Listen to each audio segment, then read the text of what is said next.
तो news nation ने तमाम सबूत सीबीआई को सौंप दिए हैं। इसी पर हमारी बहस चल रही है। हमारे साथ विक्रम सिंह जी मौजूद हैं, जो कि बहुत ही डेकोरेटेड आईपीएस ऑफिसर हैं, डीजीपी रहे हैं उत्तर प्रदेश से। अब उनसे बात होगी जो सबूत हमने सौंपे हैं। सर, सबसे पहले आपसे जानना चाहूंगा, चश्मदीद ये कहता है, और मेरे साथ एक और शख्स जुड़ गए हैं, डॉक्टर रंजीत सिंह, जो कि एक फोरेंसिक एक्सपर्ट है, उनसे भी बात करेंगे। प्रेम जी है, प्रियंका जी है, संजय गुप्ता जी है। सर, मैं आपसे सबसे पहले जानना चाहूंगा, क्या अगर कोई 14वीं मंजिल से कूदता है तो क्या उसकी डेड बॉडी 20 फीट दूर गिरेगी? क्योंकि सबसे पहले ये बात चश्मदीद भी कहता है और ये बात वहां के प्रत्यक्षदर्शी भी कहते हैं, जिसके आधार पर हमने इस बयान को दिखाया है। क्या आपके मन में शक पैदा करता है? शक पूरी तरीके से पड़ता है आदरणीय दीपक जी, क्योंकि अगर नेचुरल फॉल से कोई कूदेगा तो रेलिंग से चिपक करके गिरेगा और दीवार के बिल्कुल नजदीक बॉडी आएगी। अगर फेंका जाएगा तो ताकत के साथ फेंका जाएगा और एक ट्रैजेक्टरी बन जाएगी, और उस ट्रैजेक्टरी के अनुसार बॉडी दीवार से सटी हुई नहीं, उससे कुछ फासले पर जाएगी। एक डमी का अगर आप प्रैक्टिस कर ले और एक डमी के माध्यम से उसी वेट की दिशा साल्यान मृतक के वेट की, तो आपको खुद पता लग जाएगा कि बॉडी अपने आप गिरी थी या फेंकी गई थी। आपने जो आकार के साक्ष्य प्रस्तुत किया है, इसके बाद बहुत ज्यादा शको शुबा की बातें नहीं है। मैं बहुत ज्यादा बातें नहीं कर रहा हूँ, विद्वान पैनलिस्ट बैठे हैं। पुलिस के दृष्टिकोण से जो 5 गंभीर चूकें मैं बता रहा हूँ जी।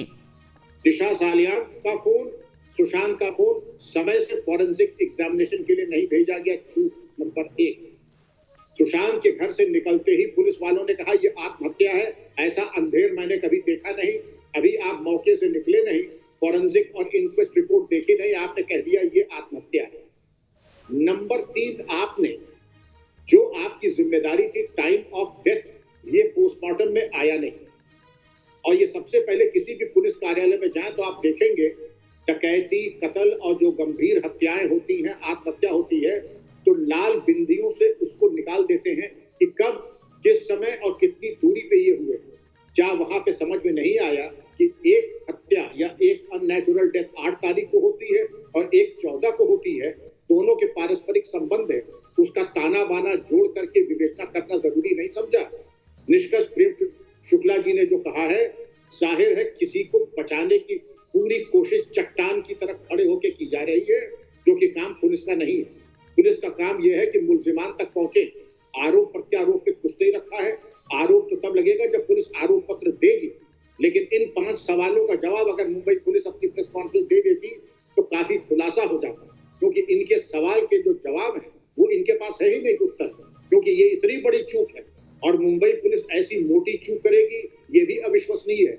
ये चूक नहीं, ये जान करके विवेचना को डिरेल करने की कोशिश की जाएगी। दूसरा, पैनल पे बैठ करके प्रियंका जी हो या अन्य सम्मानित पैनलिस्ट हो, उनकी बातें धैर्य से सुनना। हमारा मतभेद हो सकता है, मैं सहमत ना हूं, लेकिन आक्रामक और उग्र होकर के उनको बुली करने की कोशिश करना, इसका भी कोई औचित्य नहीं है। आपको जो कहना है, पुलिस, आपने तो कहा ये साक्ष्य है, पेन ड्राइव आपने मुंबई पुलिस को दी, आपने अपना कर्तव्य पूरा किया। अगर हमारे खिलाफ अगर कोई बात है, सबूत आप पुलिस में देने के लिए स्वतंत्र हैं, लेकिन जो बातें मैंने आपके सामने दीपक जी प्रस्तुत की हैं, इसका अगर कोई जवाब ये काट हो तो जरा हमें बता दें। ठीक है विक्रम सिंह जी, एक बात मैं और पूछना चाहूंगा, संक्षेप में जवाब चाहूंगा, क्योंकि मुझे ब्रेक पे जाना है। ब्रेक के बाद मैं फिर आपके पास वापस आऊंगा। यहां पर जो 4 उसके सबसे नजदीकी दोस्त हैं, इंक्लूडिंग उसका होने वाला पति, ये चारों पिछले 101 दिन से गायब हैं। चारों को ट्रैक करने की कोशिश 1 महीने से लगातार की जा रही है। इन चारों को गायब होना क्या एक पुलिस अधिकारी के तौर पर आपके मन में संदेह पैदा करता है? अमेरिका में दीपक जी इसको कहते हैं एडमिशन ऑफ गिल्ट। अमेरिका में अगर यही हुआ था, उनके क्रिमिनल लॉ में यह है कि अगर कोई भूमिगत हो जाता है, it is admission of guilt. हमारे यहाँ ये कोशिश की जाती है कि उनको दस्तयाब करें, उनसे पूछताछ करें, लेकिन क्या मुंबई पुलिस इतनी नाकारा हो गई कि इन चारों को दस्तयाब नहीं कर पाई?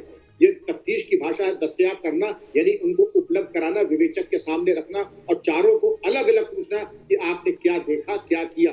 और चारों के जब अलग अलग बयानात आ जाते हैं तो उनका मिलान और फिर कलेक्टिव कस्टोडियल इंटरोगेशन होती है। ये तो आपने बिल्कुल छोड़ दिया दीपक जी, आप गंभीर नहीं है। आपका मतलब मुंबई पुलिस गंभीर ही नहीं है कि तफ्तीश की तह तक पहुंचे। किसको बचा रहे हैं, क्यों बचा रहे हैं, और जिनको बचा रहे अपनी अंतरात्मा से शाम को जरूर पूछें कि आप किस तरफ खड़े हैं। आज नहीं तो कल पाप बोध। ठीक है, मैं आपके पास आऊंगा सर। वेजाइनल स्वैब लेना लेकिन उसका इन्वेस्टिगेशन ना करना, विसरा लेना उसकी इन्वेस्टिगेशन ना करना और फाइल को क्लोज कर देना दिशा सालियान के केस में, यह भी सवाल खड़ा करता है। फोरेंसिक एक्सपर्ट रंजीत सिंह जी भी हमारे साथ है। डॉक्टर रंजीत सिंह, ब्रेक के लिए रुक रहा हूं, वापस आऊंगा। राकेश पांडे जी, संजय गुप्ता जी यहां मौजूद है।